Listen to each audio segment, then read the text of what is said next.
Charles Dickens. A Tale of Two Cities. Book the Second. The Golden Thread. Chapter 12.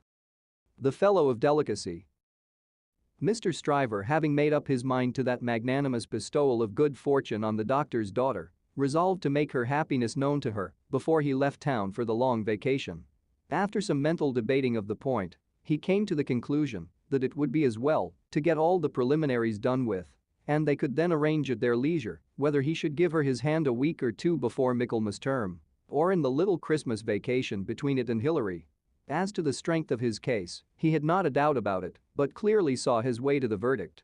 Argued with the jury on substantial worldly grounds, the only grounds ever worth taking into account, it was a plain case and had not a weak spot in it. He called himself for the plaintiff. There was no getting over his evidence. The counsel for the defendant threw up his brief, and the jury did not even turn to consider. After trying it, Stryver, C.J., was satisfied that no plainer case could be. Accordingly, Mr. Stryver inaugurated the long vacation with a formal proposal to take Miss Manette to Vauxhall Gardens, that failing, to Ranelagh, that unaccountably failing too, it behoved him to present himself in Soho and there declare his noble mind. Towards Soho, therefore, Mr. Stryver shouldered his way from the Temple, while the bloom of the long vacation's infancy was still upon it. Anybody who had seen him projecting himself into Soho while he was yet on St. Dunstan's side of Temple Bar, bursting in his full-blown way along the pavement, to the jostlement of all weaker people, might have seen how safe and strong he was. His way taking him past Tellson's, and he both banking at Tellson's and knowing Mr. Lorry as the intimate friend of the Manettes, it entered Mr. Stryver's mind to enter the bank and reveal to Mr. Lorry the brightness of the Soho horizon. So, he pushed open the door with the weak rattle in its throat, stumbled down the 2 steps, got past the 2 ancient cashiers, and shouldered himself into the musty back closet where Mr. Lorry sat at great books ruled for figures, with perpendicular iron bars to his window, as if that were ruled for figures too, and everything under the clouds were a sum. "Halloa," said Mr. Stryver. "How do you do? I hope you are well." It was Stryver's grand peculiarity that he always seemed too big for any place or space. He was so much too big for Tellson's that old clerks in distant corners looked up with looks of remonstrance, as though he squeezed them against a wall. The house itself, magnificently reading the paper quite in the far-off perspective, lowered displeased, as if the Stryver head had been butted into its responsible waistcoat.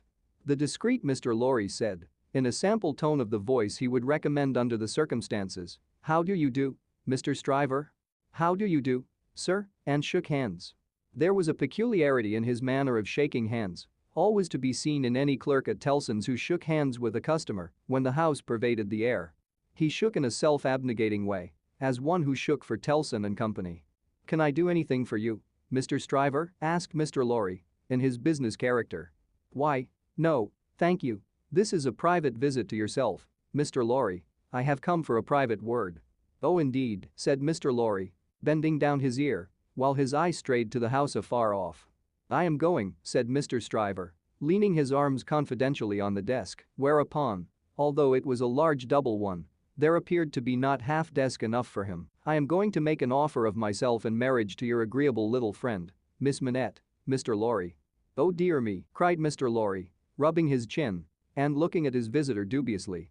"Oh dear me, sir," repeated Stryver, drawing back. "Oh dear you, sir? What may your meaning be, Mr. Lorry?"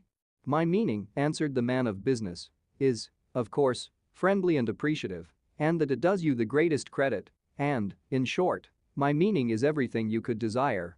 But really, you know, Mr. Stryver." Mr. Lorry paused and shook his head at him in the oddest manner, as if he were compelled against his will to add, internally, "You know there really is so much too much of you." "Well," said Stryver, slapping the desk with his contentious hand, opening his eyes wider and taking a long breath, "if I understand you, Mr. Lorry, I'll be hanged." Mr. Lorry adjusted his little wig at both ears as a means towards that end and bit the feather of a pen. "D.N. it all, sir," said Stryver, staring at him. "Am I not eligible?" "Oh dear yes. Yes. Oh yes, you're eligible," said Mr. Lorry. "If you say eligible, you are eligible." "Am I not prosperous?" asked Stryver. "Oh, if you come to prosperous, you are prosperous," said Mr. Lorry. "And advancing?" "If you come to advancing, you know," said Mr. Lorry. delighted to be able to make another admission. Nobody can doubt that. Then what on earth is your meaning, Mr. Lorry? Demanded Stryver, perceptibly crestfallen. Well, were you going there now? Asked Mr. Lorry. Straight, said Stryver, with a plump of his fist on the desk. Then I think I wouldn't, if I was you. Why, said Stryver. Now, I'll put you in a corner, forensically shaking a forefinger at him.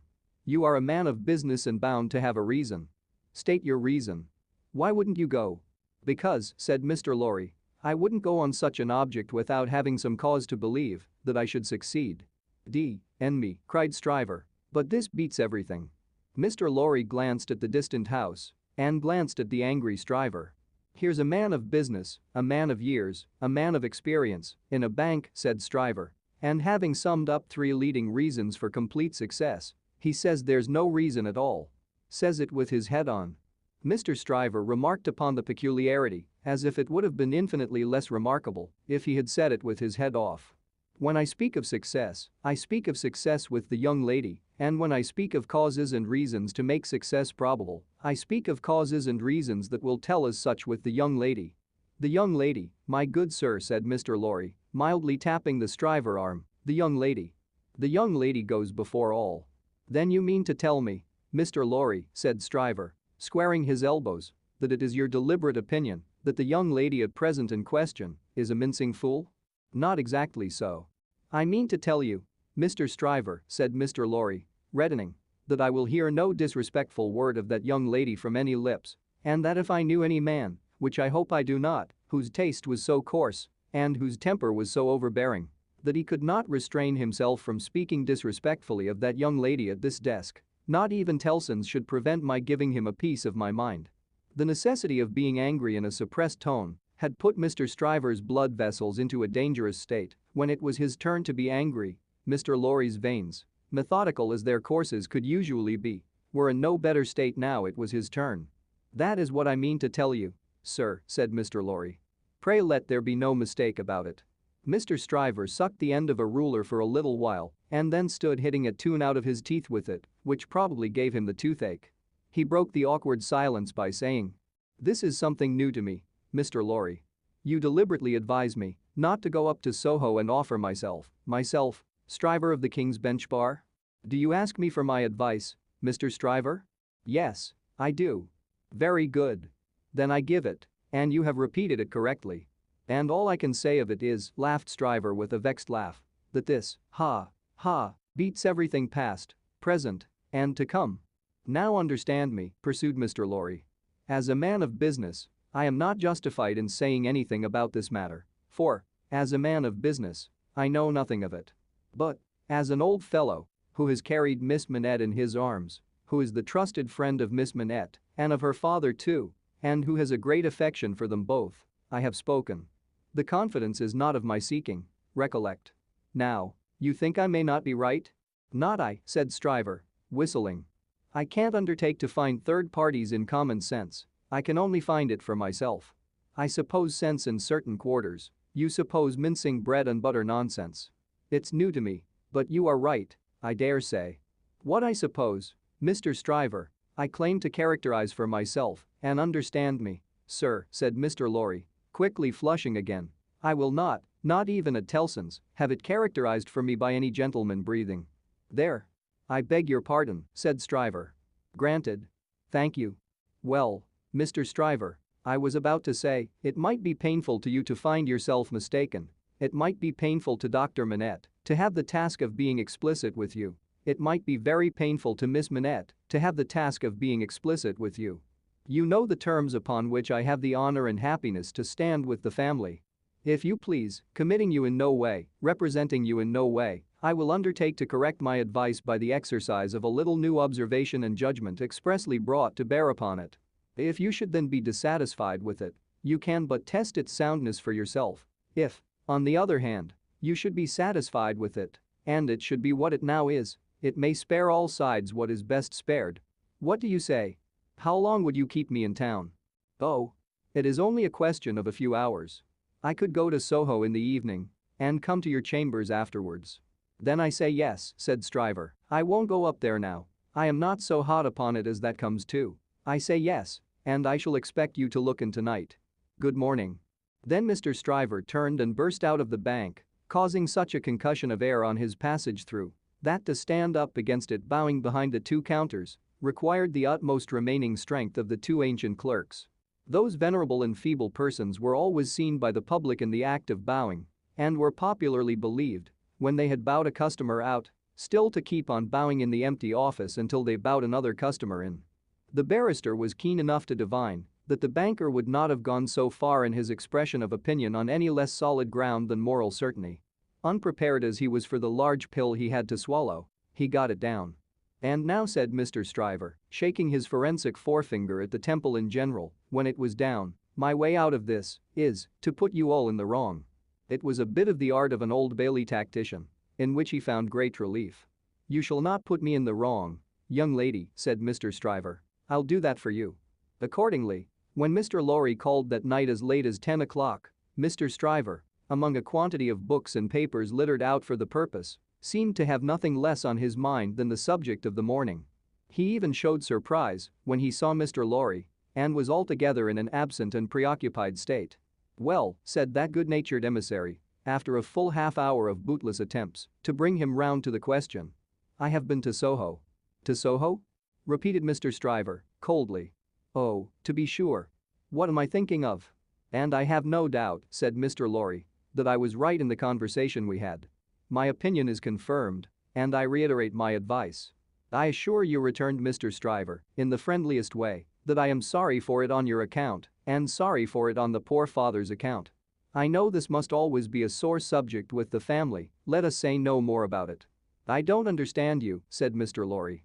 "I dare say not," rejoined Stryver, nodding his head in a smoothing and final way. "No matter, no matter." "But it does matter," Mr. Lorry urged. "No, it doesn't, I assure you it doesn't. Having supposed that there was sense where there is no sense and a laudable ambition where there is not a laudable ambition, I am well out of my mistake and no harm is done.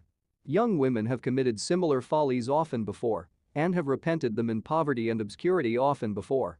In an unselfish aspect, I am sorry that the thing is dropped because it would have been a bad thing for me in a worldly point of view.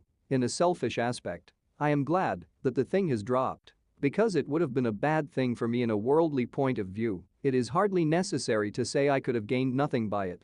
There is no harm at all done. I have not proposed to the young lady, and, between ourselves, I am by no means certain, on reflection, that I ever should have committed myself to that extent.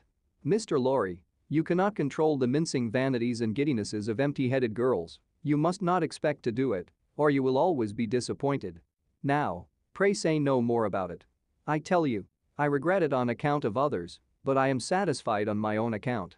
And I am really very much obliged to you for allowing me to sound you and for giving me your advice. You know the young lady better than I do. You were right, it never would have done." Mr. Lorry was so taken aback that he looked quite stupidly at Mr. Stryver shouldering him towards the door with an appearance of showering generosity, forbearance, and goodwill on his erring head. "Make the best of it, my dear sir," said Stryver. "Say no more about it. Thank you again for allowing me to sound you. Good night." Mr. Lorry was out in the night before he knew where he was. Mr. Stryver was lying back on his sofa, winking at his ceiling.